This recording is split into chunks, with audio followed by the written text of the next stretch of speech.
ముఖ్యమంత్రి రేవంత్ రెడ్డి హాట్ అయినటువంటి కామెంట్ చేసి ఒక ఛాలెంజ్ విసిరారు బీఆర్ఎస్ పార్టీకి. నెక్స్ట్ ప్రతిపక్ష హోదా కూడా రానివ్వను, ఒకవేళ వస్తే నా పేరు మార్చుకుంటానటువంటి స్టేట్మెంట్ ఛాలెంజ్ విసిరారు.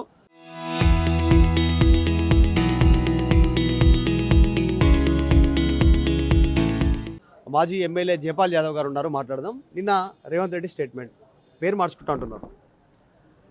రేవంత్ రెడ్డికి ఏమి మాట్లాడాలనో ఏమి మాట్లాడకూడదో ఫ్రస్ట్రేషన్ ఉన్నాడు. ప్రతిపక్ష హోదా రాకుండా చేస్తని చెప్పడానికి ఆయన ఎవరు? తెలంగాణ ప్రజలు 4 కోట్ల ప్రజలు రేపు ఎన్నికలు వచ్చినప్పుడు వాళ్ళు ప్రజా తీర్పిస్తారు. ఆ ప్రజా తీర్పును గౌరవించాలి. కానీ ఈయన మొత్తం 4 కోట్ల ప్రజల ఓట్లు ఈయనే ఇస్తాడా? ఏడు కదా. కాబట్టి రేవంత్ రెడ్డి గారు మాట్లాడేటప్పుడు రేపటి దానికి రూపం లేదు. అదృష్టం కొద్దీ అబద్ధాలాడి మీ కాంగ్రెస్ పార్టీ ప్రభుత్వం వచ్చింది. ఈరోజు తెలంగాణ రాష్ట్రంలో ఉన్నటువంటి 4 కోట్ల ప్రజల్లో అన్ని సెక్షన్స్ కూడా ఈరోజు కాంగ్రెస్కు మొత్తం కూడా వ్యతిరేకంగా ఉన్నారు. యాంటీ డెవలప్ అయింది. మీరు ఇచ్చినటువంటి 6 గ్యారంటీలు కానీ, లేకుంటే డిక్లరేషన్స్ కానీ, లేకుంటే 420 పథకాలు కానీ, ఇవి ఏవి కూడా మీరు అమలు చేయలేదు. కాబట్టి నేనేమంటున్నానంటే, ఇట్లా మీరు మిడిమిడి జ్ఞానంతో మాట్లాడితే ప్రజలు అది కూడా సహించారనే విషయాన్ని నేను తెలియజేస్తా ఉన్నాను. ఒక రాష్ట్ర ముఖ్యమంత్రి ఏ విధంగా బ్రాడ్గా పెద్ద మనసుతోటి ఏ విధంగా మాట్లాడాలి, ఒక పార్లమెంటేరియన్గా ఏ విధంగా మాట్లాడాలి, చట్టసభల్లో ఏ విధంగా మాట్లాడాలి, అది నేర్చుకోవాలి. ముందు చిల్లర మల్లర మాట్లాడితే ఈరోజు ప్రజలు కూడా, గ్రామీణ ప్రాంతాల్లో ఉన్నటువంటి వారు కూడా సహించరనే విషయాన్ని రేవంత్ రెడ్డి గ్రహించాలి.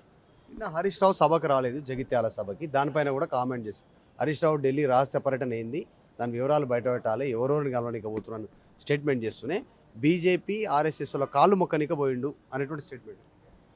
హరీష్ రావు గారు ఢిల్లీ వెళ్ళింది ఏదో బీజేపీ ఆర్ఎస్ఎస్ కాలు మొక్కడానికి కాదు. హరీష్ రావు గారు వెళ్ళింది సొంత పని మీద, పార్టీ పని మీద వెళ్ళిండు. సొంత పని మీద వెళ్ళిండు. అక్కడ హరీష్ రావు ఒక్కరే కాదు కదా, వద్దిరాజు రవిచంద్ర గారు ఉన్నారు, వినోద్ కుమార్ గారు ఉన్నారు, హరీష్ రావు గారు ఉన్నారు. అంత దరిద్రం మాకేం పట్టలే. హరీష్ రావు గారు పోయి ఇప్పుడు బీజేపీలో కాలు మొక్కడము, లేకుండా ఆర్ఎస్ఎస్ కాలు మొక్కడము, ఇప్పటికిప్పుడు ఏదో మనకు ప్రభుత్వం వస్తుందని చెప్పి ఆలోచన, ఇది కాదు కదా. ఇంకా 2.5 years ఉంది. మేము ప్రజల్లో ఉన్నాము, ప్రజల పక్షాన్ని నిలబడ్డాము, ఇలా ప్రజా సమస్యలు తీసుకుంటున్నాము, పోరాటాలు చేస్తున్నాము. ఈ కాంగ్రెస్ పార్టీ ప్రజా వ్యతిరేక విధానం ఎండగడుతున్నాము, అప్రజాస్వామిక ప్రభుత్వాన్ని ఎండగడుతున్నాము, రాక్షస విధానాలకు ఎండగడుతున్నాము. మరి కేసీఆర్ గారు అధినేత వచ్చాడు కదా, కేసీఆర్ గారి సమక్షంలో జీవన్ రెడ్డి గారు వారి సహచరులు మొత్తం కూడా పార్టీలో చేరడం జరిగింది. హరీష్ రావు గారు పని మీద పోయిండు, ఇంపార్టెంట్ పని మీద వెళ్ళిండు. కానీ బీజేపీ ఆర్ఎస్ఎస్ కాలు పట్టుకోవడానికి కాదు, అనేక సమస్యలు ఉంటాయి, సమస్యల మీద వెళ్ళిండు. ఆ విధంగా మాట్లాడడం కూడా తప్పు. ఈ ప్రాజెక్టుల గురించి సంబంధించి ముఖ్యమంత్రి నిన్న మాట్లాడుతూ కాళేశ్వరం వెళ్ళిరు, మేడిగడ్డ బ్యారేజ్ సందర్శించారు, మాట్లాడారు.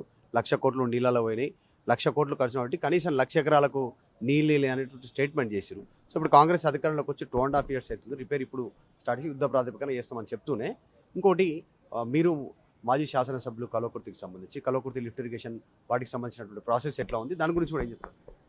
కాళేశ్వరం ప్రాజెక్టుకు మొత్తం ఖర్చు పెట్టిందే 90,000 కోట్లు. ఈ ముఖ్యమంత్రి 1,00,000 కోట్లు 1,00,000 కోట్లు 1,00,000 కోట్లు 1,00,000 కోట్లు కూడా మొత్తం కూడా తినేసిరని చెప్తున్నారు. 1,00,000 కోట్ల అవినీతి జరిగిందని చెప్తున్నారు. అసలు కాళేశ్వరం ప్రాజెక్టుకు ఖర్చు పెట్టింది 90,000 కోట్లు. అన్నారం కానీ, సుందిల్ల కానీ, మేడిగడ్డ కానీ, ఇవన్నీ కూడా ఇవాళ మొత్తం కూడా కొన్ని 10-15 ప్రాజెక్టులు కట్టడము, పంప్ హౌజులు కట్టడము, ఇదంతా కలిసి 90,000. అవివేకంగా మాట్లాడుతారు వీళ్ళు.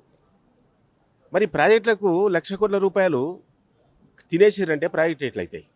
దానికి అయింది 90,000. అవగాహన లోపంతో, అవగాహన లేమితోటి ఈరోజు ముఖ్యమంత్రితో పాటు మంత్రులు మొత్తం కూడా మాట్లాడుతున్నారు. కాబట్టి కాళేశ్వరం ప్రాజెక్ట్ అనేది ప్రపంచంలో చాలా గొప్ప ప్రాజెక్టు.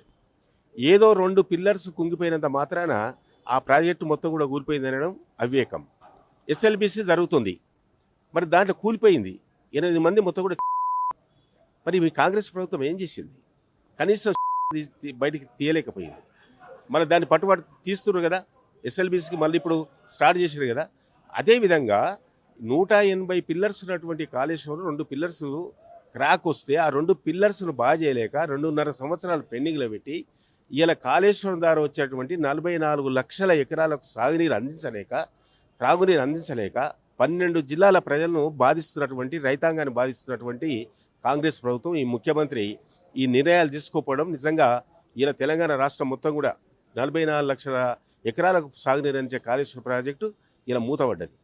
ఇప్పుడు మళ్ళీ ఇక ఎండాకాలం వచ్చేసింది కాబట్టి మరి రైతాంగం మొత్తం కూడా పంటలు ఎండిపోతున్నాయి కాబట్టి ఇప్పుడేదో హడావిడిగా మొత్తం కూడా దాని మీద ఒక ఎంక్వైరీ కమిటీ వేసి, ఒక టెక్నికల్ కమిటీ వేసి ఇప్పుడు ప్రారంభిస్తామని చెప్పి కేసీఆర్ గారు జగిత్యాల్లో జీవన్ రెడ్డి గారిని చేర్చుకునే సభ పెడితే దానికి పోటీగా ఆ సభ పెట్టడం జరిగింది.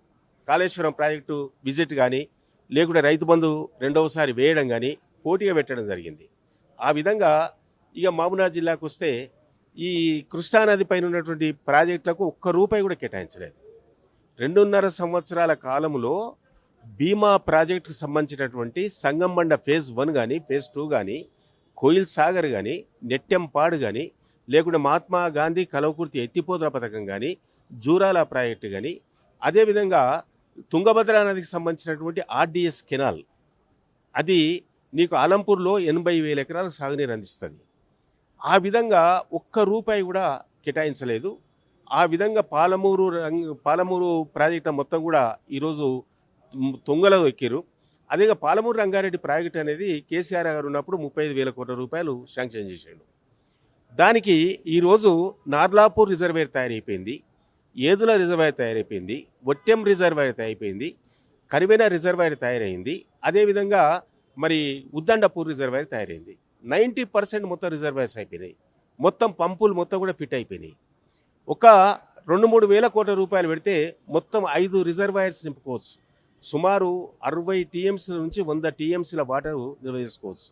దానివల్ల భూగర్భ జలం పెరిగి మా పాలమూరు జిల్లాలో ఆ విధంగా బోర్లు కూడా ఎక్కువ ఊట వచ్చేసి ఎక్కువ విస్తీర్ణం సాగు చేసే అవకాశం ఉంది. అది కూడా మూలనపడేసారు. అంటే ముఖ్యమంత్రి పాలమూరు జిల్లానే పాలమూరు బిడ్డ అని చెప్పుకుంటాడు, అక్కడ నుంచి వచ్చింది ఆయనే ప్రొజెక్షన్. మరి అవకాశం వచ్చింది, మీరు కేవలం 2-3 వేలు ఖర్చు పెడితే అన్ని కంప్లీట్ అయ్యే అవకాశం ఉంది. 90% ఆల్రెడీ బీఆర్ఎస్ టైంలో కంప్లీట్ అయింది. మరి ఎందుకు ఆయన కాన్సన్ట్రేషన్ చేస్తున్నాడు? రీజన్ ఏంటి? అంటే ఆయన ఎప్పటికప్పుడు పూట గడుపుకుంటున్నాడు. అప్పటికప్పుడు ఏదో మరి మాయమాటలు చెప్పి మోసమాటలు చెప్పి ఎలక్షన్ ముందు ఏ విధంగా అయితే 6 గ్యారెంటీలు ఇచ్చారో జిల్లాల పర్యటన కూడా ఆ విధంగా మోసం చేసి ప్రతిపక్షాలు విమర్శించి ముఖ్యంగా కేసీఆర్ను టార్గెట్ చేసి బీఆర్ఎస్ పార్టీని బ్లేమ్ చేయడానికి అదొక పన్నాగంతో చేస్తున్నటువంటి కార్యక్రమం. అంతేకాకుండా ఈ పాలమూరు రంగారెడ్డి ప్రాజెక్టు 12,30,000 ఎకరాలకు సాగునీరుస్తుంది.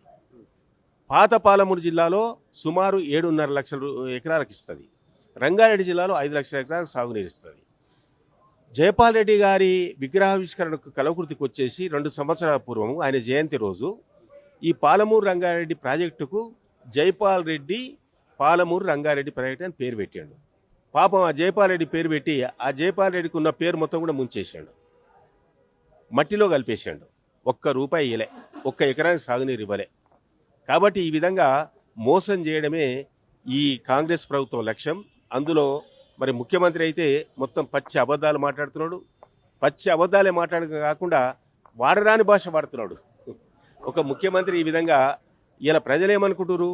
భారతదేశంలో ఏ ముఖ్యమంత్రి కూడా ఇన్ని విధాల ప్రజలు విమర్శించడం లేదు. అనేక రకాలుగా మహిళలు కానీ పురుషులు కానీ ఈరోజు గ్రామీణ ప్రాంతంలో పట్టణ ప్రాంతంలో అన్ని సెక్షన్స్ కూడా ఈరోజు ఈ ప్రభుత్వం పట్ల ఈ ముఖ్యమంత్రి పట్ల ఈ కాంగ్రెస్ పట్ల ఎంత విపరీతంగా మాట్లాడుకుంటారో ఒకసారి కళ్ళు తెరిచి చూస్తే అది తెలుస్తుందనే విషయాన్ని మీ ద్వారా తెలియజేస్తా ఉన్నాను.